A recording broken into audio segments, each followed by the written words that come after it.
The champagne flutes clinked softly in the background as the white limousine sat gleaming under the string lights. Everything about the evening screamed perfection. The flowers, the music, the laughter of 200 guests dressed in their finest. But then a scream shattered the air. "Get your filthy hands off my car. You don't belong here." The bride's voice cut through the night like broken glass. Her manicured fingers gripped the arm of a woman in a faded gray dress, yanking her toward the gravel driveway. The guests froze. Phones came out. Whispers erupted. But it wasn't the bride's rage that made the night unforgettable. It was the groom's face. He stood there, frozen, his jaw clenched, his eyes wide with something that looked like horror.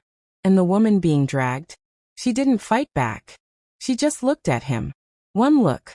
That was all it took to unravel everything. Before we dive deeper, let us know in the comments where you're watching from. We'd love to hear from you. And if you're new here, click on the subscribe button so you never miss any of our upcoming videos. Her name was Grace Miller. For 12 years, she had worked in the Harrington estate, a sprawling mansion on the edge of Riverside, Connecticut. She wasn't just a maid. She was the woman who woke up at 5 in the morning to prepare breakfast before anyone else stirred. She was the one who stayed up late folding laundry, polishing silverware, and making sure every corner of that house felt like home. Grace had started working there when she was 19, fresh out of a group home with nothing but a high school diploma and a heart full of hope. Mrs. Eleanor Harrington, the matriarch of the family, had hired her on the spot. Not because Grace had experience, but because Eleanor saw something in her. Kindness. Loyalty. A quiet strength that didn't need to announce itself. Over the years, Grace became more than an employee. She became Eleanor's companion. When Eleanor's husband passed, Grace sat with her through the sleepless nights. When Eleanor's health began to decline, Grace was the one who held her hand, read her poetry, and made sure she never felt alone. Eleanor had one son, Daniel Harrington. Tall, soft-spoken, with kind eyes that mirrored his mother's. He had spent most of his 20s abroad, studying architecture in London, building a career, living a life far removed from the everyday rhythms of the estate. He came home twice a year, maybe 3 times if work allowed. And every time he did, Grace made sure his favorite meals were ready, his room was spotless, and his mother was smiling. Daniel always thanked her, always treated her with respect. But to him, Grace was part of the background, a fixture, someone who belonged to the house, not to his world. Then he met Clara Donovan. Clara was everything his mother wasn't. Glamorous, confident, draped in designer labels and sharp opinions. She had a laugh that filled rooms and a presence that demanded attention. Daniel fell hard. Within 6 months, they were engaged. Eleanor was less enthusiastic. She smiled at the engagement party, hugged Clara when expected, but Grace noticed the tightness around her eyes. One evening, a few weeks before the wedding, Eleanor called Grace into her room. The older woman sat by the window, her hands folded in her lap, her face pale but calm. "Grace," she said softly, "I need you to promise me something." Grace knelt beside her. "Anything, Mrs. Harrington." Eleanor's fingers trembled as she reached for Grace's hand. "When I'm gone, don't let anyone make you feel small. You've given this family more than they'll ever understand. And I've made sure you're taken care of. You'll see." Grace didn't understand what she meant. 3 weeks later, Eleanor passed away in her sleep.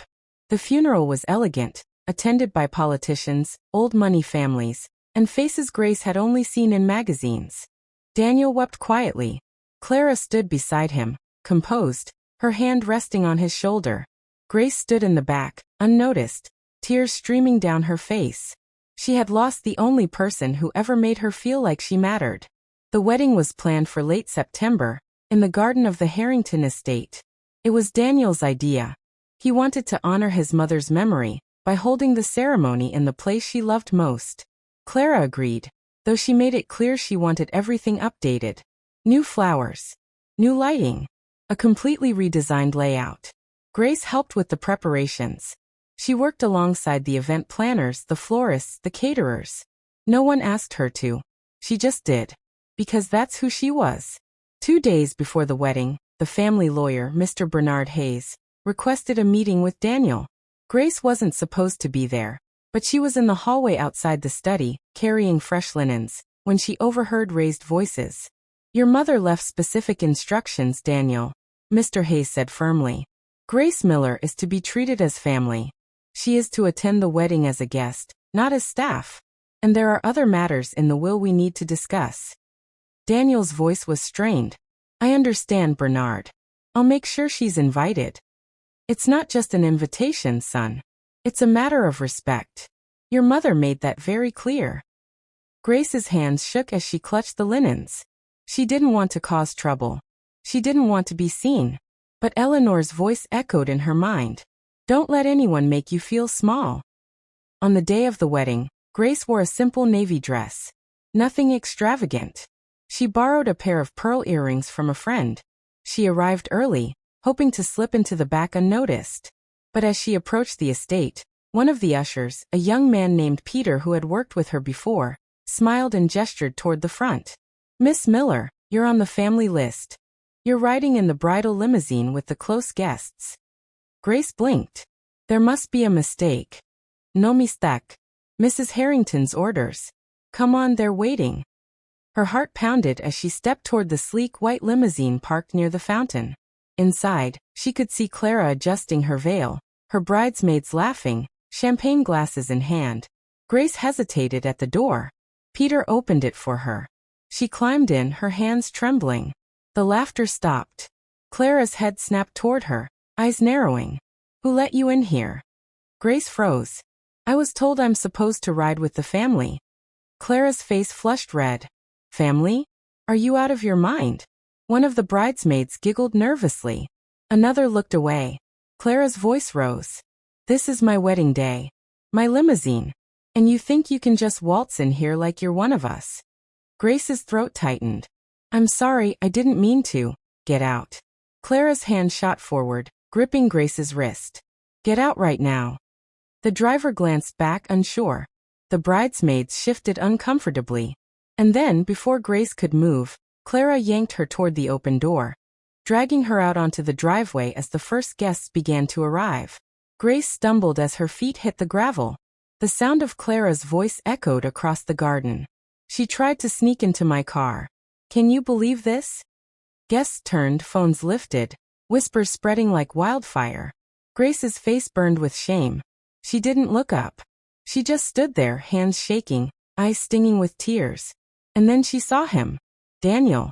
He stood at the entrance of the garden, frozen, his face drained of color. Their eyes met. For a moment, it looked like he might say something.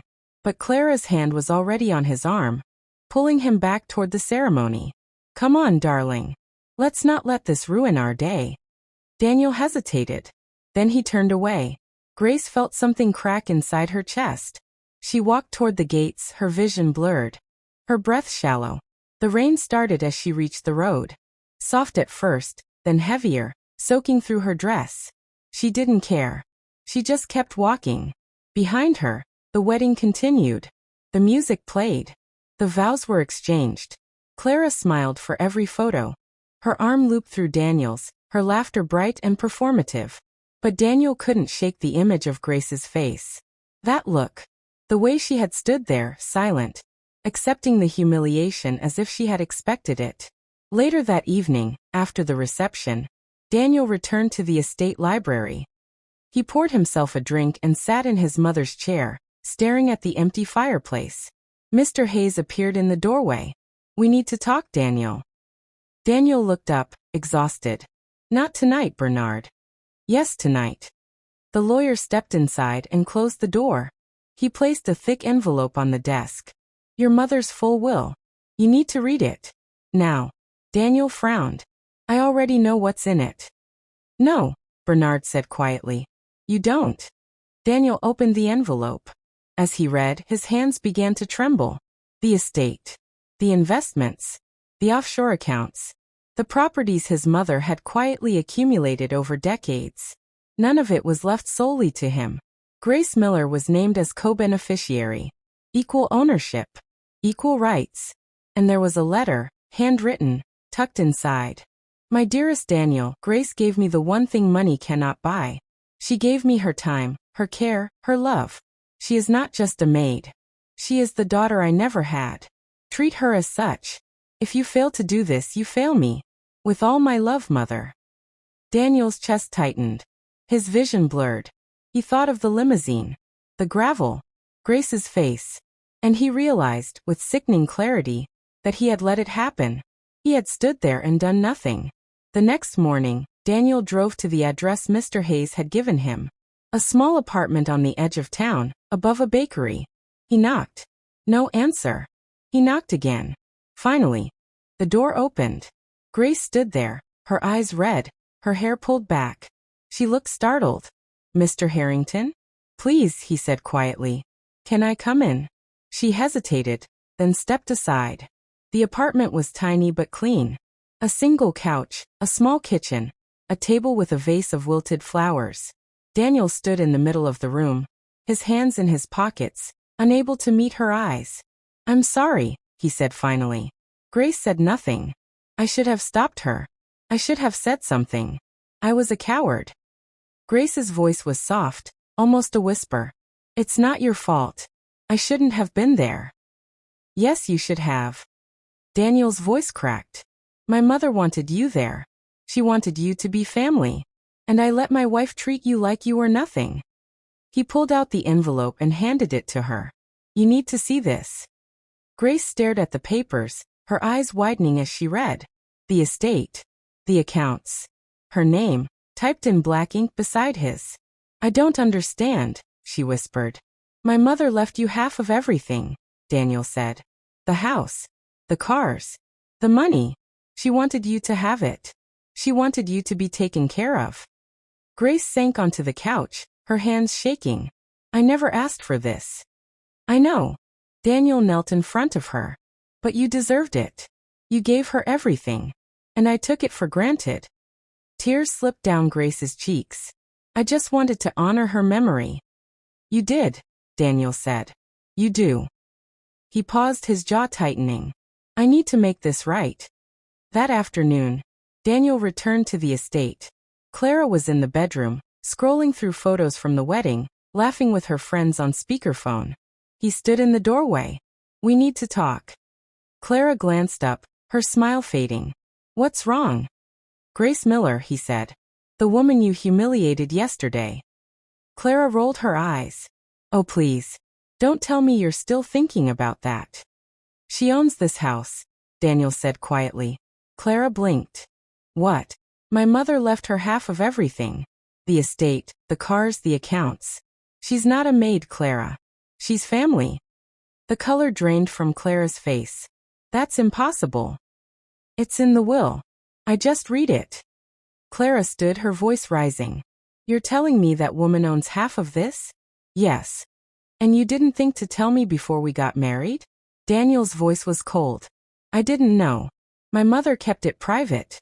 But now I do. And now you do. Clara's hands clenched into fists.